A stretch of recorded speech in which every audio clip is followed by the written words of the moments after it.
Stewardship, Grace, and the Courage to Protect Your Peace.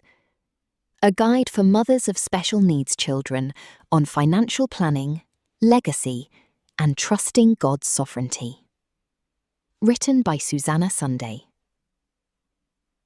To the mother reading this, God did not make a mistake.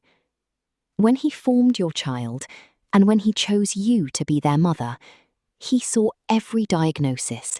He saw every sleepless night, every therapy bill, every financial strain, and every tear you would cry in the quiet hours of the morning.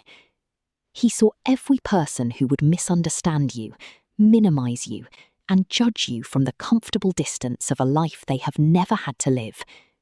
He saw all of it, and He still said, "Her." You are not an accident. Your child is not a burden. You were specifically, intentionally, and sovereignly chosen for this journey. Yet living through what you are living through requires a profound level of grace, resilience, and wisdom. One of the heaviest burdens you carry is the financial weight of the future. The questions that keep you awake are real and legitimate. What happens if my child outlives me? How do I ensure they are cared for when I am no longer here? What if I pass away before they are settled? What about the others I will leave behind?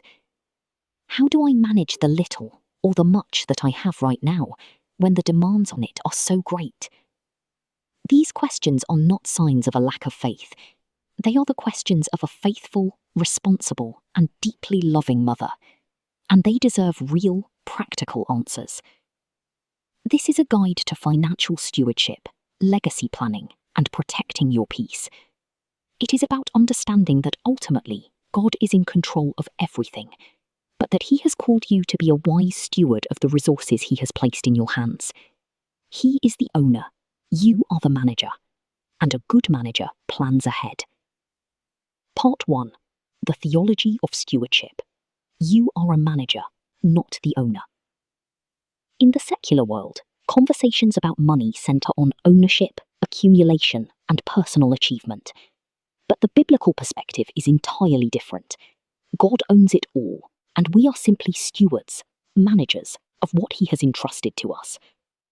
The earth is the Lord's, and everything in it, the world and all who live in it. Psalm 24, verse 1. When you view your finances through the lens of stewardship rather than ownership, it shifts the pressure off your shoulders in a profound way. You are not required to generate infinite wealth. You are not required to match the financial contributions or lifestyle of people whose circumstances bear no resemblance to yours. You are only required to faithfully manage what is in your hands today. Whether you are managing a sudden windfall, a modest income, or a tight monthly budget stretched thin by medical expenses, the principle remains the same. Manage it wisely. Avoid unnecessary debt, protect what you have, and plan for the future. The amount is secondary. The faithfulness is primary. The principle of preservation. Financial experts often speak of a concept called the freedom figure, the amount of money needed to generate enough interest to live on without ever touching the principal amount. A common rule of thumb is that if you multiply your desired annual income by 25, you arrive at the capital you need to sustain it indefinitely. If you receive an inheritance, a life insurance payout, a redundancy settlement, or any sudden influx of funds, the greatest mistake you can make is to immediately increase your standard of living. The wisest first move is always preservation. Pay off high-interest debts, credit cards, personal loans, and any debt that is actively growing. Avoid lending money to family or friends, as this is one of the fastest ways to destroy relationships and lose resources simultaneously. Then seek professional advice to invest what remains wisely. Your goal is not to buy things.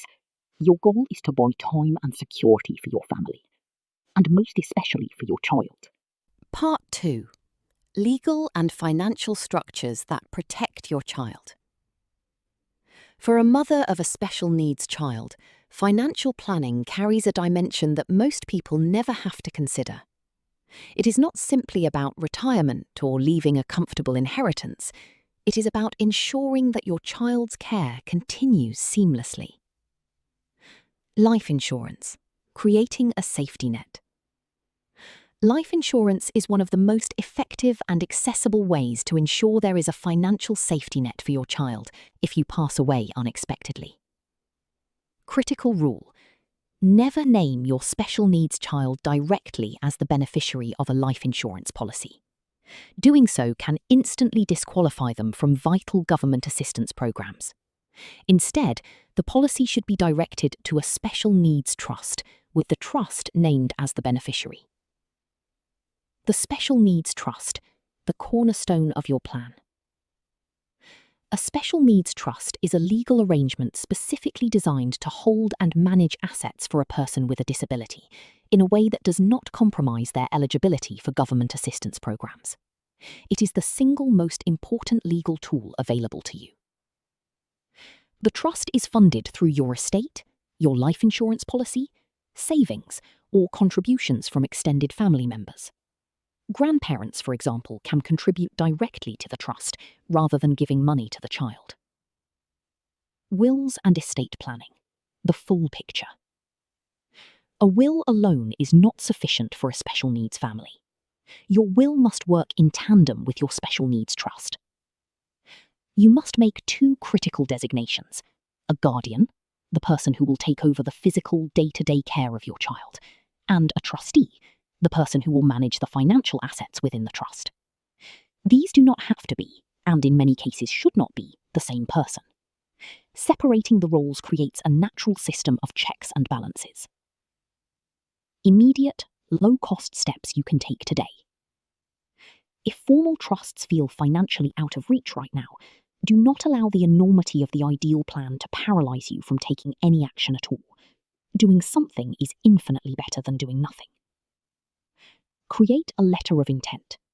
This is a non-legal, living document that contains everything a future caregiver would need to know to care for your child. Include daily routines, medical history, medications, allergies, favourite foods, calming techniques, known triggers, sensory sensitivities, and communication methods. It costs nothing but time, and it could be the most important document you ever write. Organise your paperwork. Consolidate all critical documents in one place: your child's education plan, all medical diagnoses, birth certificates, insurance policies, and bank account information. Explore an ABLE account. In many countries, ABLE accounts allow individuals with disabilities and their families to save money for disability-related expenses without affecting eligibility for government benefits. Part 3. The Weaponisation of Fear. Recognizing when others use your vulnerability against you. While you are navigating therapies, legal structures, and daily survival, there is another challenge you face that is rarely spoken about openly: the manipulation of others who use your financial vulnerability as a tool of control. The first tactic is spiritual weaponization. It sounds like this: if you had more faith, you wouldn't be so worried about money. This tactic takes the language of your own faith and turns it into a weapon against your wisdom. Planning for your child's future is not fear, it is faithfulness. The second is the character attack. It sounds like you're being unreasonable, or you're so selfish. The goal is to make you feel that the problem is not the situation, it is you. The third is the rewrite of history. It sounds like you've just whittled away your money. You've always been bad with finances. This tactic erases the context of your life entirely: the years of sacrifice, the extraordinary demands, the impossible choices you have had to make. Do not feed into it. You do not owe anyone an itemized account of your child's medical costs, your monthly expenses, or your financial decisions. You do not need to justify your no. Setting up a trust, buying life insurance, saying no to extended family financial demands, and protecting your resources is not a lack of faith. It is the very definition of biblical stewardship. The wise store up choice food and olive oil, but fools gulp theirs down. Proverbs 21, verse 20. Part 4. The ultimate anchor. God is in control. You can set up the most comprehensive special needs trust. You can purchase the best life insurance policy. You can write an airtight will, organise every document, and designate the most trustworthy guardian and trustee. You should do all of these things. But at the end of all of it, your peace cannot rest in the legal documents. Your peace must rest in the sovereignty of God. He is already in your child's future. He was there before you arrived at the diagnosis, before you sat in the first specialist's office, before you began to understand the full weight of what your life would require. He was there, and he was not surprised. He chose you, with full knowledge of every resource you would have and every resource you would lack. He chose you anyway. For I know the plans I have for you, declares the Lord. Plans to prosper you and not to harm you. Plans to give you hope and a future. Jeremiah 29, verse 11. This promise was not made to people whose lives were easy. It was made to people in exile, people who were far from home, living in circumstances they did not choose, wondering if God had forgotten them. He had not forgotten them. He has not forgotten you. You are called to manage what is in your hands today. You are called to plan wisely, protect fiercely, and steward faithfully. But you are not called to carry the weight of the entire future on your own shoulders. That weight belongs to God. You are a good mother. You are a wise steward. You are a deeply loved daughter of a God who sees you, knows you, and has never, not for a single moment, made a mistake about you. This article is intended for informational and encouragement purposes. For legal and financial planning specific to your circumstances and jurisdiction, please consult a qualified solicitor or estate planning lawyer and a certified financial planner who has experience with special needs families.